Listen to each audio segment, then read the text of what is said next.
আছে সেইটো ভোট দি দি হলি কৰি দিব তেতিয়া ভাল লাগিব এতিয়া মই বুলেট কালার কি কালার ব্ল্যাক না ব্ল্যাক কালার হবে না বিজেপির কালারটা হবে বিজেপির কালারে বাইকটা বুলেটটা ওইটাই ভালো লাগবে হবো এতিয়া এতিয়া বুলেটটা রামকৃষ্ণ ঘোষটো উঠিছে এতিয়াতো আমাৰ ডক্টৰ অধেন্দ্ৰ দেশাৰো জয়েন কৰি গল কৰিলে সব ভাল লাগিছে না হয়নে সো আগতে যিমান ভোটত জিকিছিল তাতকৈ ডাবল ভোটত জিকিব লাগিব তোমার নামটা কি হ্যাঁ রফিজুল হকু আমার সঙ্গে আছে দেখুন ঠিক আছে ভোটটা দিতে হবে একদম ঠিক আছে এতিয়া আমার যেতিয়া আগত কংগ্রেস সরকার আছিলে তেতিয়া কংগ্ৰেসৰ স্কিম কি আছিলে এই অনুপ ভাই এই গামছা নামছা তুমি ছড়ে দেও এখন তুমি ওইগুলো আমার সঙ্গে আছে অনুপ আমার জেলা সভাপতি এখন লামডিংয়েও জিতবে হুজাইও জিতবে ওই জন্য আমি ওনাকে একটা গামছা দিয়ে দিছি এতিয়া যেতিয়া কংগ্ৰেছৰ চৰকাৰ আছিলে তেতিয়া অসমত স্কিম আছিলে ধুতি লুঙি কম্বল চুটা ঠিক আছে তাৰ পিছত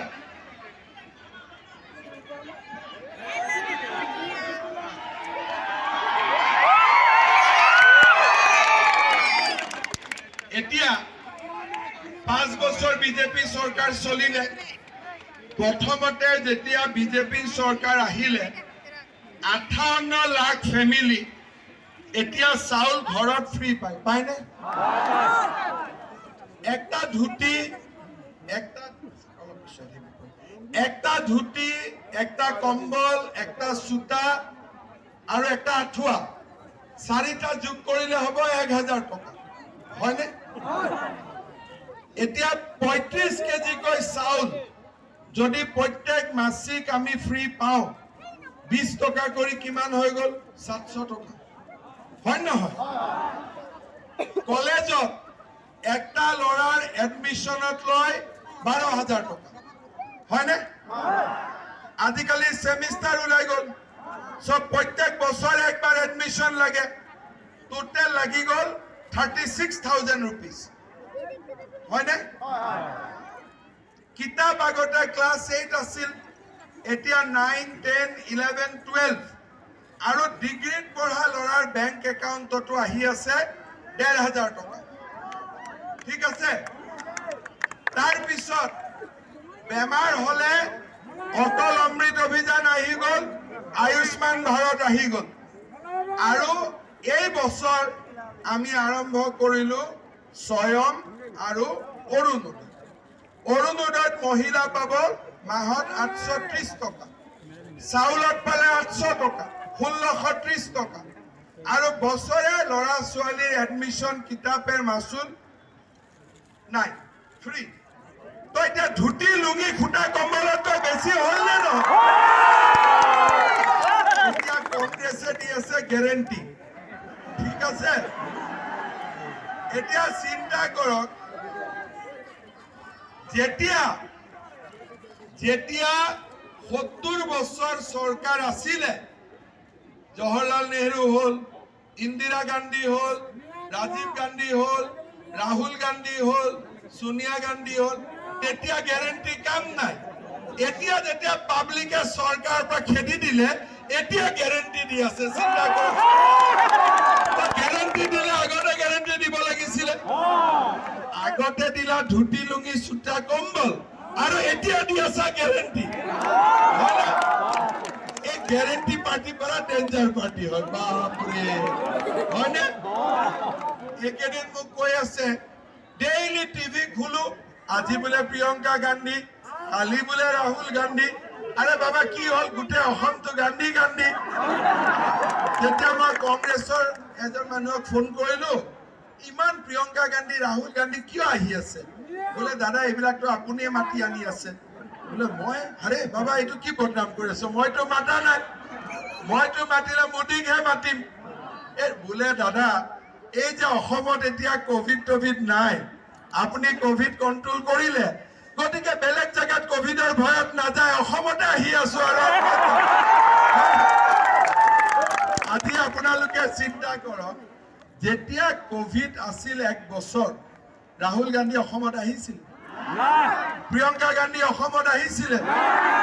কভিড হওঁতে গাঁত কান্দিছে, গাঁতৰ তলত, হয়নে? যেতিয়া কভিড হল কোন বছৰ?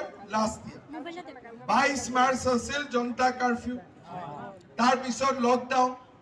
তেতিয়াতো আমাৰ বুঢ়া মেঠা ল'ৰা ছোৱালী চব কভিডৰ ভয়ত আছে, কি হ'ব কি নহ'ব ঠিক নাই। যেতিয়া কভিড ওলালে, মই ঘৰৰ পৰা ওলাই যাওঁ, ৰাতিপুৱা মোক মোৰ ৱাইফে কয় যে মন্ত্ৰী কেতিয়া থাকিব পাৰিম? যেতিয়া জান থাকিব। জানে যদি নাই মন্ত্ৰী কেনেকে থাকিবি? আচ্ছা, মোৰ দাদা থাকে ইংলেণ্ডত, মোক দাদা ফোন কৰে যে স্যাৰ তই ওলাই যাবি, মাৰ কিন্তু বয়স 80, মোৰো 2টা বাচ্চা আছে।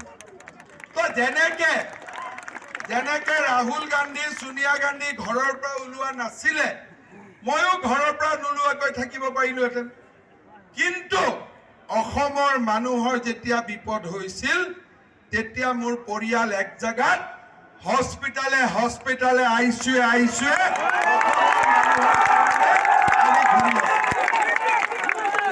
আৰু আজি ৰিজাল্ট চাওক, কোনো মানুহৰ কথাটো বেয়া, কিন্তু মাস্কটো কাৰো নাই আজি, হয় নহয়? এতিয়া চবে কয় যে দাদা আপুনি মাস্ক পিন্ধা নাইতো, চবে ভাবি আছে কোভিড কন্ট্ৰোল, গতিকে আমিও পিন্ধা নাই। তাৰমানে চাওক মানুহৰ মোৰ ওপৰত কিমান বিশ্বাস আছে। কালিৰ পৰা যদি মই টিভিত মাস্ক পিন্ধিলো, লাহে লাহে মানুহে পিন্ধা আৰম্ভ কৰি দিব। কিন্তু মই কৈছো এতিয়া আমি মাস্ক নিপিন্ধো, লকডাউন একো নাই, কাৰণ যোৱাবাৰ বিহুত চব আৰ্টিষ্টৰ লষ্ট হৈছে আৰু আমিও গান টান শুনিব পৰা নাই। এইবাৰ আমি 6 তাৰিখে ভোট দিম আৰু 14 তাৰিখৰ পৰা বহুত বিহু কৰিম, ফূৰ্তি। নহলে আমাৰ আৰ্টিষ্ট বিলাকৰ অৱস্থা বেয়া হৈ যাব। আৰু কভিডো নাই, 30-40টা ডেইলি আছে, এইটোতো মেনেজেবল। যি নহওক, কভিডৰ কিয় কথা ওলালে? কভিডৰ সময়ত ৰাহুল গান্ধী, প্ৰিয়ংকা গান্ধী এইবিলাকৰতো অসমৰ কথা মনত পৰা নাছিল, কংগ্ৰেছ বিলাকো গাঁতৰ তলত আছিল। আমাৰ আজমল হুজুৰটো আসমানত আছিল নে তলত আছিল গমে নাপালো। এতিয়া ভোটৰ সময়ত চবক ভোট লাগে, কাৰণ এতিয়াতো কভিডৰ টেনচন নাই। কভিডৰ টেনচন থাকিলেতো কোনো নাহিলেহেঁতেন। এটা ৰামকৃষ্ণ দাই মাস্কটা লগাই আছিলে, মানে খোলক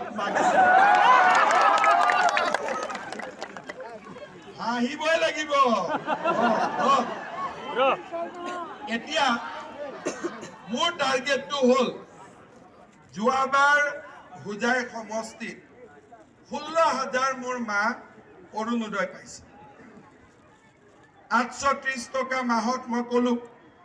এতিয়া আমাৰ টাৰ্গেট থাকিব 1 নম্বৰ, গেৰেণ্টি নহয় দেই, ডাইৰেক্টলি মই কৈছো। আৰু 2001 চনৰ পৰা মন্ত্ৰী আছো, যি কৈছো মই কৰিছো। 100 নহলে 90টো কৰিছো, 100টো তেণ্ডুলকাৰে মাৰে। যি নহওক, এতিয়া মই এইটো প্ৰতিশ্ৰুতি দিছো যে হোজাই সমষ্টিৰ যিমান দুখীয়া মহিলা আছে আৰু নিম্ন মধ্যবিত্ত মহিলা আছে, সবৰ পৰিয়ালে অৰুণোদয় পাব, ঠিক আছে? আৰু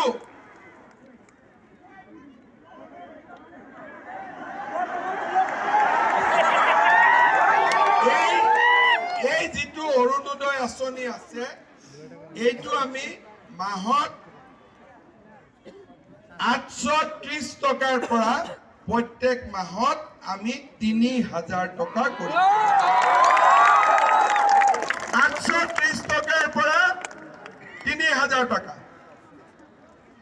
তেতিয়া কি হ'ব 3000 টকা গভৰ্ণমেণ্টৰ পৰা পালো 800 টকাৰ চাউল পালো এডমিশন ফ্ৰী অটল অমৃত অভিযান আয়ুষ্মান ভাৰত কিতাপ ফ্ৰী মোটামুটি অকণমান দুখীয়া মানুহবিলাকে উশাহ পাব বিজেপি কৰিছিল কোনে আৰম্ভ পণ্ডিত দীনদয়াল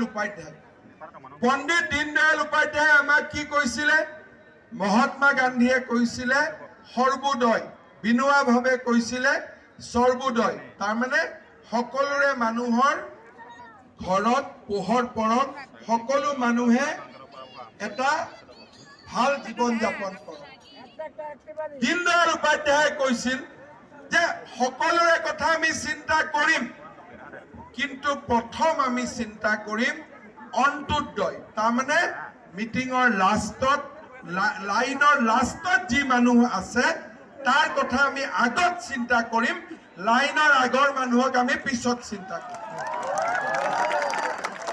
আৰু এই দীনদয়াল উপাধ্যায়ৰ অন্ত্যোদয় অসমত আমি সফল কৰিব খুজিছো কিহেদি অৰুণোদয় দি অন্ত্যোদয় অৰুণোদয় যেতিয়া 3000 টকা প্ৰত্যেক ফেমিলিত পাব চাউল বিনা পইচাত এডমিশন বিনা পইচাত হস্পিটালত আনকি